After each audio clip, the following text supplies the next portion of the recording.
Halo semuanya, selamat datang di kuliah Geologi Fisik GL 2011. Geologi Fisik merupakan mata kuliah dasar geologi yang mempelajari bumi dari sifat fisiknya. Mata kuliah Geologi Fisik akan diberikan oleh tim pengajar yang terdiri dari Benyamin Sapi'i, saya sendiri, Khalid Idam Abdullah, Rubianto Kapit, Indra Gunawan, Alven Rudiawan, Meli Hadiana, Rinaldi Vivaris, dan Wahyu Probo Ananto. Tujuan kuliah Geologi Fisik antara lain memahami konsep-konsep geologi modern, memahami proses pembentukan klasifikasi mineral dan batuan, memahami sejarah pembentukan bumi, memahami bencana alam geologi, serta memahami bumi sebagai sumber daya alam dan ekosistem lingkungan kehidupan.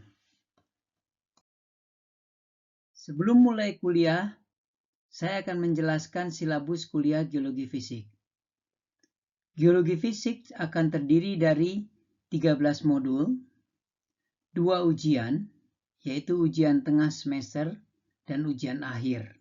Selain itu, akan ada praktikum setiap minggu, ditambah dengan 2 ekskursi. 1 ekskursi ke Museum Geologi dan 1 ekskursi ke lapangan. Evaluasi dan nilai akhir dari Geologi Fisik akan terdiri dari 60% kuliah dan 40% praktikum, di mana evaluasi kuliah akan terdiri dari ujian tengah semester, ujian akhir semester, tugas dan ekskursi, serta absensi. Ini adalah daftar pustaka yang digunakan sebagai referensi dalam kuliah Geologi Fisik. Definisi ilmu geologi adalah sains yang mempelajari bumi. Dalam mempelajarinya, geologi akan mengintegrasi aspek ilmu lainnya seperti matematik, fisika, kimia, dan biologi. Contoh integrasi ilmu geologi dengan ilmu lainnya menghasilkan keahlian geofisika, geokimia, geohidrologi, dan lain-lain.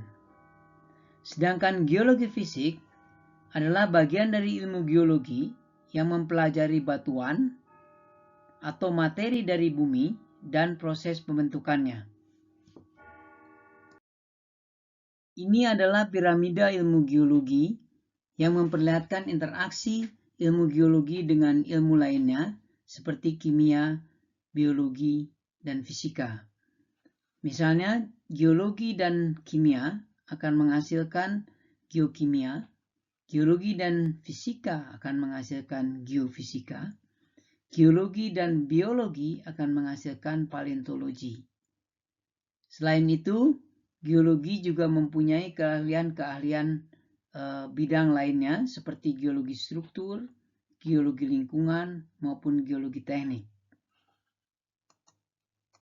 Beberapa fakta mengenai bumi, antara lain, bumi sebagai sumber kehidupan.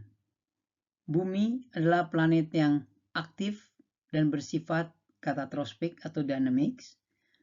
Bumi sebagai sumber energi, misalnya minyak bumi dan batu bara.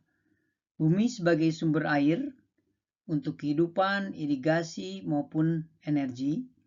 Bumi sebagai sumber bahan dasar seperti logam, non-logam, dan juga perhiasan. Bumi mempunyai morfologi yang menjadi dasar ekosistem di darat maupun di laut. Selain itu, bumi mempunyai permukaan yang ditutupi oleh tanah, di mana tempat tumbuh berbagai macam tumbuhan. Bumi sebagai model perbandingan untuk mengerti evolusi planet lain dalam tata surya kita. Dan yang terakhir, bumi mempunyai bentang alam yang indah dan menarik untuk bisa kita pelajari. Sehingga Ada 3 hal kenapa kita mempelajari geologi. Yang pertama adalah bumi sebagai tempat kehidupan manusia. Kita menggunakan pengetahuan geologi dalam menata dan merencanakan kehidupan di bumi. Mitigasi bencana alam, seperti gempa bumi, gunung api, gerakan tanah, dan lain-lain, memerlukan pengetahuan geologi untuk bisa menentukan daerah potensi maupun memprediksi kemungkinan daerah bahaya bencana alam. Yang ketiga adalah bumi sebagai sumber mineral dan energi. Eksplorasi sumber daya alam memerlukan pengetahuan geologi. Karena saat ini tidak ada alternatif sumber lainnya selain yang ada di bumi.